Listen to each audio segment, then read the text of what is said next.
Hi hello నమస్తే welcome back to the channel. నేను మీ రామ్.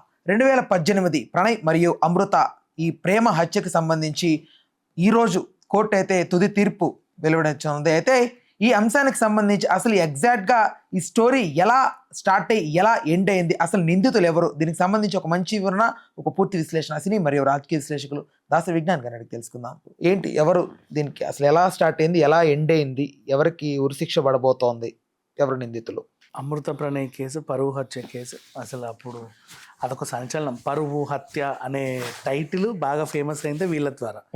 అంతకు ముందు కూడా ఇలాంటి హత్యలు జరిగాయి, కానీ పరువు హత్య పేరుతో బాగా ఫేమస్ అయింది. అది ఎక్కడి దాకా వెళ్ళిందంటే చివరికి మర్డర్ అనే పేరుతో ఆర్జీవీ సినిమా తీసేంత వరకు వెళ్ళింది.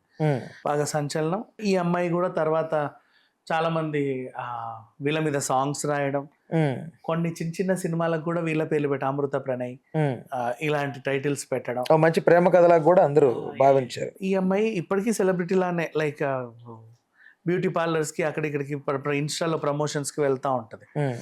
అండ్ ఒక చిన్న పిల్లోడు వీళ్ళకి.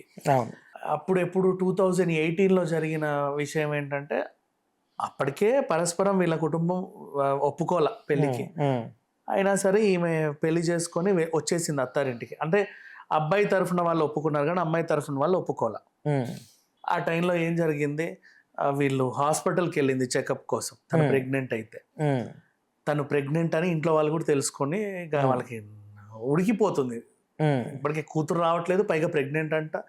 ఆడెవడో తీసుకెళ్ళాడు, ఇలా చేశాడా, నేను తలెత్తుకోలేకపోతున్నాను బయట, నా వల్ల కావట్లా అని చెప్పి ఎవరికో సుపారీ ఇచ్చి కిరాయి రౌడీలు అని తెప్పించారు. ఎవరు అప్పుడే జైలు నుంచి విడుదలయ్యి వస్తారు కదా, వీళ్ళు మళ్ళీ నేరాలు చేసి మళ్ళీ జైలుకే వెళ్తా ఉంటారు, ఏదో ఒక నేరం చేసి.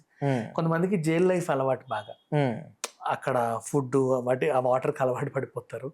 బయటికి వచ్చిన అంటే బతకలేరు బయట, మళ్ళీ ఏదో ఒక క్రైమ్ చేసి మళ్ళీ లోపలికి వెళ్తారు. ఇలాంటి వాళ్ళని కనుక్కొని వాళ్ళకి సుపారీ ఇచ్చి వాళ్ళనే చంపాలి అని చూపించారు. వాళ్ళు హాస్పిటల్కి వెళ్ళడం, వీళ్ళందరూ మాటు వేసుకొని ఉండడం. తిరిగి వచ్చే టైంలో ఒక్కసారిగా కత్తులతో విరుచుకుపడ్డారు. వాళ్ళ అత్త ప్రేమలత ఉంది, ప్రణయ్ ఉన్నాడు, ఈ అమ్మాయి, ముగ్గురు ఉన్నారు. అప్పుడు ఇతని మీద కళ్ళ ముందే కత్తులతో నరికి నరికి నరికి చంపేసేసరికి వాళ్ళకి ఏం మాట్లాడాలో అర్థం కాల. కేసు అమ్మాయే పెట్టింది, మా నాన్నే చేశాడు తన వాంగ్మూలం తీసుకుంటే. అతను కూడా అప్పటి నుంచి కొంచెం గిల్ట్ ఫీల్ అయ్యాడు, ఎందుకు ఇలా చేశాను ఏంటి అని అనుకున్నాడు. కొంతకాలానికి ఆయన చనిపోయాడు. అటు తండ్రి లేడు, ఇటు హస్బెండ్ లేడు. అయినా సరే 1 year అలా పట్టింది ఆమెకు టైం అన్ని మర్చిపోవడానికి. ఇప్పుడు ప్రజెంట్ బాగానే ఉంది. ఇన్ని రోజుల తర్వాత ఇప్పుడు 2018 కేసు, అది 19, 20, 5 years 6 years తర్వాత 7 years ఆల్మోస్ట్. ఎందుకు దీనికోసం అందరు ఎదురు చూస్తున్నారంటే ఈ తీర్పు ఏమి ఇస్తుందా అని చూస్తారు. అంటే మనుషులు లేరు, సుపారీ ఇచ్చినోడు లేడు, చనిపోయాడు. పలానైనా చెబితే మేము చేసామండి అని ఉన్న కిరాయి రౌడీలు మాత్రమే ఉన్నారు. సో వీళ్ళని ఏం చేస్తారు, వదిలేస్తారా? అయ్యో పాపం మనకి, కానీ ఎంతగానో ఒక ప్రాణం పోయింది, వీళ్ళని వదిలేస్తే ఇలాంటి పరువు హత్యలు ఇంకా అవుతాయని సమాజం నమ్మింది. సో కేసుని బాగా సీరియస్గా తీసుకున్న కోర్టు ఏం చేసిందంటే, ఫస్ట్ కత్తితో ఎవడైతే నరికాడో సుభాష్ శర్మను ఏంటైన పేరు, అతనికి ఉరిశిక్ష. అలా అంటే ఒక మనిషిని ఇంకో మనిషి కత్తులతో తెగ నరకడం తప్పు సొసైటీలో. ఇప్పుడైనా ఈ రోజే సార్, సో ఎదుటి మనిషిని మనం కొట్టే హక్కే లేదు చెప్పాలి అంటే. నీ శరీరం కానీ శరీరం అది నీతో పాటు బ్రతుకుతుంది, నువ్వెవరు దాన్ని కొట్టడానికి? ఎవరికి ఆ హక్కు కూడా లేదు. అలాంటి నరికేశాడు, ఉరిశిక్ష. దానికి సహాయపడ్డ వాళ్ళు ఉన్నారా మిగతా 7 వీళ్ళందరికేమో జీవిత ఖైదు తీర్పు వెలువడింది. ఇప్పుడు అందరూ కొంచెం హ్యాపీగా ఉన్నారు, న్యాయం జరిగింది. సరే న్యాయం జరిగిందని నవ్వుతున్నారు. ఏం జరిగింది న్యాయం? ప్రణయ్ ఏమన్నా తిరిగి వచ్చాడా? పోనీ మారుతిరావు తిరిగి వచ్చాడా? ఎవరికి జరిగింది న్యాయం? పోనీ అమ్మాయికి ఏమన్నా, అంటే అవతల వాళ్ళకి శిక్ష పడితే తప్ప ఈవిడకి న్యాయం జరిగిందని ఫీల్ అవ్వడం, అదేం న్యాయం నాకు ఇప్పటికీ తెలియదు. చాలా మంది కూడా ఇందులో మాకు తనకి న్యాయం జరగాలంటే వీళ్ళకి ఉరి శిక్ష పడాలి అంటారు. వాడు చస్తే వీళ్ళకి న్యాయం ఏంటో అర్థం కాల. బికాజ్ ఎవరైతే మనం కోల్పోయామో వాళ్ళు తిరిగి వస్తే కదా మనకు న్యాయం జరిగినట్టు. అది అన్యాయమే, జీవితకాలం తనకి అన్యాయమే. అది ఆ పిల్లోడికి ఫాదర్ లేడు, ఈ అమ్మాయికి ఫాదర్ లేడు, ఈ అమ్మాయికి మొగుడు లేడు, అలా అయిపోయింది. మొత్తం చరిత్రలో మాత్రం ఒక పెద్ద ఒక ఫేమస్ లవ్ స్టోరీ ఒకటైతే. అదే ఇప్పుడు ఇలాంటివి ఎన్నో జరుగుతుంటాయి, చాలా ఇన్సిడెంట్స్. తేజ సినిమాలన్నీ ఇవే కదా. ఐ మీన్ అదే ఇలాంటి ప్రేమకు రిలేటెడ్గా అగ్రకులం అని లేకపోతే అనగానే వర్గంలో ప్రేమించుకున్నారని వాళ్ళని చంపేశారని అంతెందుకు మొన్న ఆ సింగర్ అండ్ ఇయర్లో కూడా ఎక్కడో ఏదో జరిగింది ఒక ఇన్సిడెంట్. బట్ ఎంత ఇదిగా ఇంత అందరూ ఎవేటెడ్గా ఈరోజు ఒక పెద్ద 7 సంవత్సరాల తర్వాత కూడా ఇప్పుడు అది ఒక పెద్ద నేషనల్ ఇష్యూ లాగా అందరూ చూస్తూ కూర్చున్నారు దాన్ని. అసలు రాత్రి ఇండియా గెలిచిన ఆనందం లేదు కానీ మళ్ళీ అందరూ ఈ తీర్పు ఎప్పుడు వస్తుందా? అదే ఈ తీర్పు ఎప్పుడు అదే వస్తుందా? అంత పెద్ద ఇన్నా కూడా దీని మీద ఎక్కువ ఫోకస్ పడుతుంది. అంటే మెయిన్ ఏంటి దాన్ని ట్రిగ్గర్ చేస్తుంది ఏంటి అందరినీ? వైరల్ అయిన న్యూస్ అంతే. ఇప్పుడు దిశ ఘటన కూడా, నిర్భయ ఘటన కూడా వాళ్ళని ఎన్కౌంటర్ ఈ రోజు ఎన్కౌంటర్, ఈ పూటే ఎన్కౌంటర్, ఈ కరెక్ట్ టైంకే ఎన్కౌంటర్, పలానా లొకేషన్లో ఇలా అలా తెచ్చాయి వార్తలు. మన మీడియానే చేసింది అలా, either print are electronic what ever, మన వాళ్ళు చేసిందే ఇది.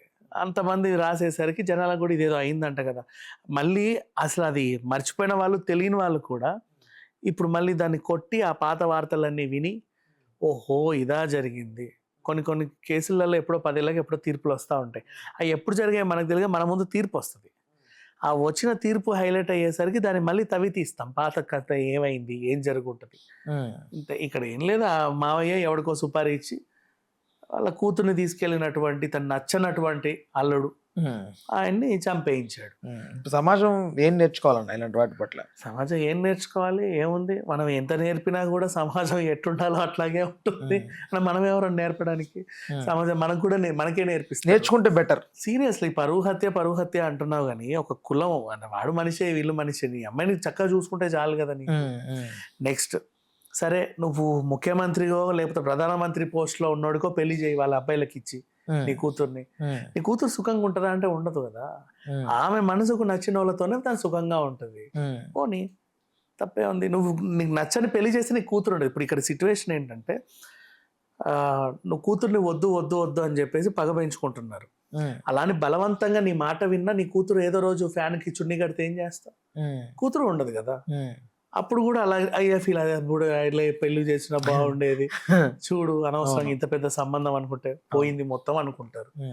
మనుషులు ఇట్లాగే ఉన్నారు. ఎందుకు ఈ కులం మధ్యలోనే వస్తుంది డిస్టర్బెన్స్. మతం వైజ్ గా కూడా సమ్ టైమ్స్ వస్తాయి డిస్టర్బెన్స్, చాలా రేర్ కేసెస్ అవి. బట్ కులం వైజ్ గా ఖచ్చితంగా అమ్మాయి ప్రేమించంటే మనోళ్ళేనా అంటారు. అది మనోళ్ళేనా, మళ్ళీ దాంట్లో మరి సబ్ కాస్ట్, మళ్ళీ మనోళ్ళ అంటే కాదా పోనీ ఉన్నోళ్ళేనా ఉంటది. ఇలాంటివన్నీ ఉంటాయి. అంటే అవతలోడు ప్రెసిడెంట్ కూతురు, ప్రైమ్ మినిస్టర్ కూతురు అయితే వీడి కులం కూడా అవసరం లేదు. అవును, తెలుసా, అసలు అవసరమే లేదు. ఎన్ఆర్ఐ అయితే ఇంకా ఇంకొద్దు ఫ్లైట్ ఎక్కిచ్చేస్తారు. ఏది మన అష్టాచెమ్మ చూసాము, 10 కోట్లు ఇస్తే ఎన్ఆర్ఐ పేరు పందైనా పర్లేదు అన్నట్టు అలా ఉంటది.